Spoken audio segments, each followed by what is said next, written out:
The words that would upend my quiet life came on an ordinary Tuesday afternoon while I was standing in my kitchen with flour still clinging to my fingertips.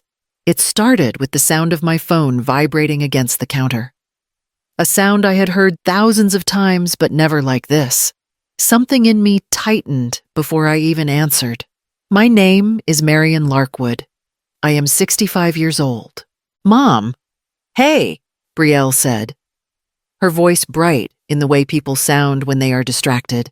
Not affectionate. Listen, about the wedding. I forgot to send your invitation. The way she said forgot was almost breezy, like misplacing a receipt. Not like forgetting me. Her own mother. I pressed my flour-dusted palm flat against the counter to steady myself. You forgot. My voice came out softer than I expected. Yeah, she said quickly. And the guest list is final now. They closed everything for the venue. I can't add anyone. It's already submitted. There was no apology in her tone, no guilt, just inconvenience. Like I was another detail she did not want to deal with. She continued. It's in Los Angeles. There's a lot happening. Dad's family is already flying in. Adrian's parents booked a private dinner. And the coordinator says no last-minute changes. You understand. I understood far more than she meant. For a moment, I could hear her typing in the background, sending an email or a message to someone more important than me. She was multitasking through the conversation where she was erasing me. I wiped my hands on a dish towel that suddenly felt too thin. Well, I said quietly, that happens. She did not pause, did not search my tone for hurt. Okay. Great. I have to run. Love you. The call ended before I could answer. The silence that filled my kitchen felt different. Not loud, not painful, just clean. Like a window just wiped down. Something shifted. Small but undeniable. Like a hinge finally giving way after years of strain. I stood there, my hand still on the counter, and knew this moment would not fade the way so many others had. This one was going to change the way I moved through the rest of my life. And for the first time in a very long time, I did not rush to call her back. I did not cry after Brielle's call. Instead, memories rose in quiet waves, as if they had been waiting for permission to surface. The first one came from a Thanksgiving years ago. I had spent 2 days cooking, basting, chopping, when Brielle walked in. She didn't even take off her coat before wrinkling her nose. Mom, why does everything look so old-fashioned? She said. Next year, let me handle it. I can order something decent. I laughed then, thinking she was joking. She wasn't. Another memory followed at her high school graduation. She lost her speech cards and accused me in front of her friends. You probably misplaced them while cleaning, she snapped. You always move my stuff. I remembered standing there, holding a bouquet bought with 2 days of savings from my part-time job. I remember apologizing, even though I had never touched her cards. Over the years, the pattern grew sharper. Mom, please don't talk too much when Adrian's parents come. They're very particular. Mom, can you pick up my dry cleaning? I forgot again. Mom, you wouldn't understand. It's just how things work in my world. I never argued. I would cook her favorite meals, drive long distances to deliver things she forgot, smooth over conflicts she caused. I told myself that kindness would work like a slow medicine, that she would grow into gratitude. Instead, she grew into expectation. Once, during a brunch with her friends, she introduced me with a dismissive laugh. This is my mom. She tries her best. They smiled politely. I focused on stirring my coffee so she wouldn't see the sting. Now, standing alone in my quiet kitchen, the memories settled in their places. Not loud, not angry, just true. And for the first time, I felt the weight of all the years I had been invisible. On the morning of the wedding, I opened my laptop, the way someone opens a wound they already know will sting. The live stream window loaded with a soft chime. and suddenly Los Angeles sunlight filled my small Portland kitchen. Guests settled into their seats. Laughter rose. Music swelled. My name appeared briefly on the screen. Reserved Marion Larkwood printed on a white place card at an empty chair. They had kept the chair, but removed the person meant to occupy it. Brielle entered next, glowing in a fitted ivory gown. The coordinator adjusted her veil. Her groom, Adrian, smiled as if he had never known struggle. And beside him, his mother touched Brielle's arm with a softness I recognized too well. "That necklace," I murmured to the screen. "I gave you that." She laughed at something Adrian whispered. His mother leaned in, brushing a stray curl from Brielle's cheek. The tenderness was familiar, but it did not belong to me anymore. As the officiant spoke, the camera panned the rose again. My empty seat caught the light. No one looked at it. No one questioned it. I closed the laptop halfway before the vows finished. My hands stayed still on the table. The silence in the room did not feel accidental. It felt chosen. The morning after the wedding, I deleted the family group chat. No announcement, no explanation. My thumb hovered only a second before I pressed leave. A few hours later, my phone buzzed with a message from my sister. "Lena, Marion. Did you mean to exit the chat?" "Yes." A pause. Then, "Is everything all right?" "I'm fine." I wrote back. It was the truth in a way I had not felt for years. I stopped sending Brielle reminders about dentist appointments, deadlines, birthdays. I stopped mailing holiday packages she never acknowledged. My calendar, once crowded with her needs, went blank. In March, she called. "Mom, why didn't you send anything for Adrian's promotion dinner?" I kept my voice even. I didn't know it was my responsibility. She scoffed. "You always do." "Not anymore." She hung up without saying goodbye. By summer, I had quietly removed myself from their routines, so no one noticed my absence. They celebrated milestones without inviting me. They posted smiling photos without tagging me. They lived as if I had never been the one holding the edges together. And strangely, the quiet did not feel like punishment. It felt like protection. A thin but steady shell forming around the parts of me I had ignored for too long. One evening in late autumn, I sat alone with a cup of tea and realized I had not checked Brielle's social media in months. The urge to monitor her life had evaporated. In the hollow left by silence, something new began to stir light. Tentative, unfamiliar. I didn't plan to rebuild anything. I told myself I only needed rest. A pause. A space to breathe without Brielle's voice coloring every decision I made. But the weeks stretched into months. And in the emptiness she left behind, something small and stubborn began to grow. It started when my neighbor, Helen, knocked on my door holding a paint-stained apron. "We're short one person in my watercolor group," she said. "Come with me. It will be fun." I almost said no. For 65 years, I had been too busy being useful.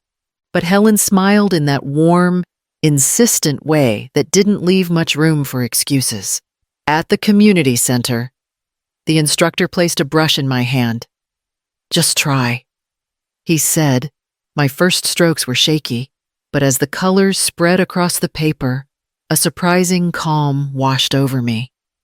No one judged me. No one asked for anything. No one compared me to someone better.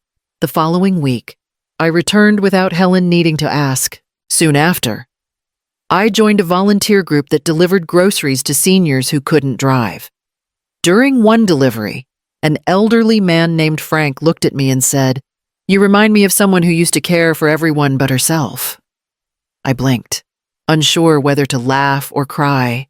"Maybe I'm finally learning," I said. In late spring, I signed up for a Tai Chi class in the park.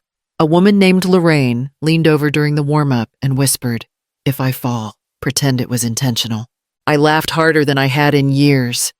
My days filled slowly: art class on Mondays, volunteering on Wednesdays, Tai Chi on Fridays, nothing grand, nothing dramatic.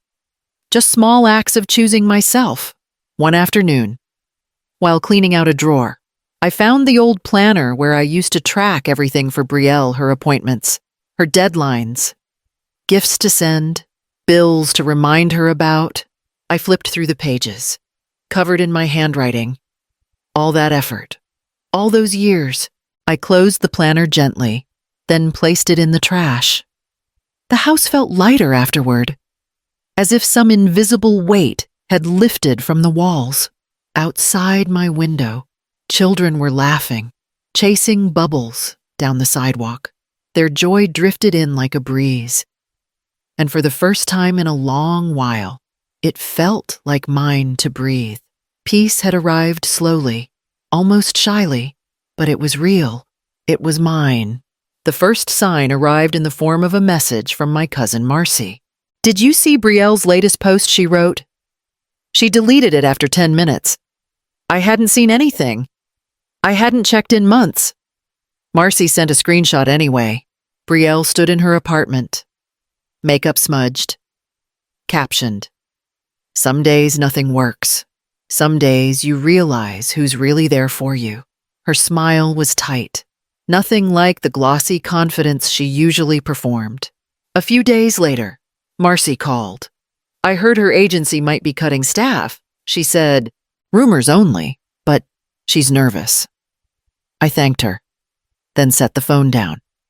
There was no reason Brielle couldn't reach out herself, but she didn't. She posted motivational quotes instead. Rise above. Trust your worth. Remove toxic energy, each one sounding more brittle than the last. In early summer, another message came, this time from Helen, who had family in Los Angeles. Apparently, her husband canceled her credit card in a fight. She said, something about her spending being out of control.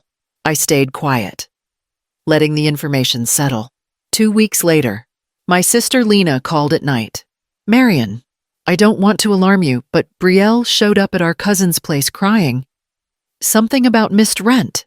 Did she ask for me?" I asked. Lena hesitated. "No. She said you were busy living your little Portland life." Her words, not mine. I felt the sting, but it passed quickly. She had always spoken about me as if I were an inconvenience. More posts disappeared from her page. Smiling photos became rare. The glow she curated so carefully dimmed until all that remained were vague updates and half-hearted captions. The cracks were widening, her world perfect. Curated, untouchable was beginning to split. And I knew that sooner or later, she would come looking for someone to hold it together. The call came on a Thursday evening, just as I was washing the last paint off my hands after class. Brielle's name lit up my phone for the first time in almost a year. I let it ring twice before answering. "Mom," she said, breathless. "I need help." Her voice was strained, but not softened. Not humble. Just urgent. "What do you need?" "Brielle, I am short on rent this month," she said quickly. Adrian moved out without warning. "And the landlord doesn't care about my situation. I need you to transfer me money. Not a lot. Just enough to keep me from getting behind." "How much?" She hesitated. $3,000. I dried my hands on a towel. "I do not have that to give." "You do," she snapped. "You just do not want to." Her words hit with the familiar bite she always used when things didn't fall her way. "Mom, this is serious," she continued. "I could get kicked out." "I am sorry you're struggling," I said, "but I cannot fix this for you." There was a sharp inhale. "You're my mom. You are supposed to help." I kept my voice steady. "I have helped Brielle many times. That was different. This is an emergency." Her voice wavered. "I need you." I sat down at my kitchen table. "Needing me does not erase how you have treated me."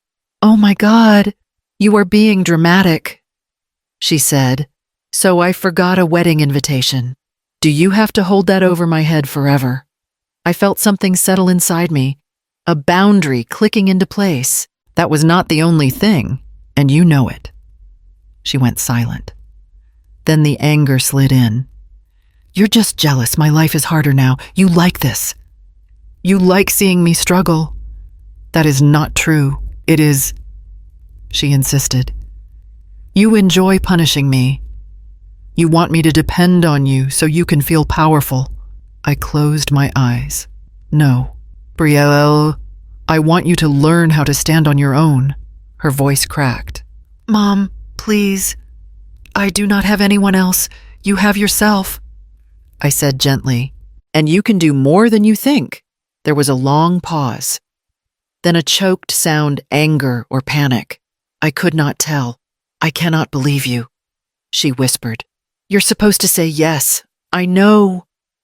I said, but I am saying no. The silence that followed felt like a door she had never heard close before, and it stayed closed when she hung up. The messages began arriving in short bursts, each one more frantic than the last. First came a text from Brielle Mom. The landlord taped a notice to my door. I have 10 days. I read it twice before setting the phone face down on the table. I did not reply. 2 days later, my sister Lena called me. Marion, something's going on. Brielle showed up at Aunt Julie's house crying. She said Adrian emptied their joint account before moving out. I swallowed. Did she say why she blamed him? Then she blamed you. Then she blamed the economy. That sounds like her. Another message arrived that evening. Mom, can you lend me just $1,000? Just until I get my paycheck. I typed slowly. I cannot. No explanation. No apology. Just the truth. Her next voice message came late at night. It's not fair, she sobbed. Everyone abandons me the second things go wrong. Adrian barely spoke to me before he left. My so-called friends blocked me because I asked for help. Even my agency says my attitude is inconsistent. They put me on a performance plan. Can you believe that I listened, holding the phone gently against my ear? I heard the fear under her anger, the cracks in the veneer she had polished for years. But I also heard something else, every echo of the entitlement that had led her here. On the third day, she called again. Mom, please talk to the landlord. Just tell him you'll cover me. He listens to older people. I will not. I said, you're letting me drown. I am letting you swim. She hung up hard enough that I could hear the click through the phone.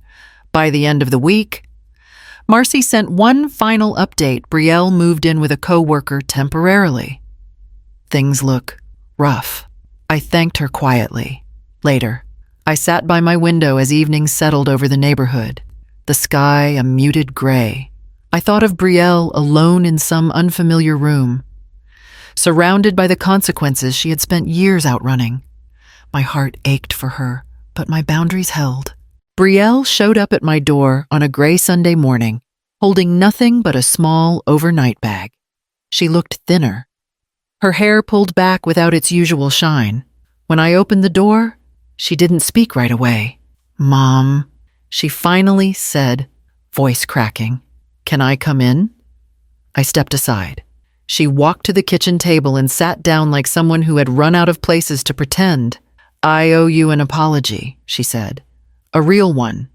Not the kind I make when I want something. I waited. She clasped her hands tightly. I knew exactly what I was doing when I didn't send your invitation. Adrian said his parents preferred more organized family dynamics. Her shoulders trembled. I didn't want to look messy. I didn't want them to judge me. You were afraid, I said, and selfish, she whispered. I chose their approval over my own mother. I thought I could make my life look perfect if I edited you out. That's the truth. I let her words sit between us.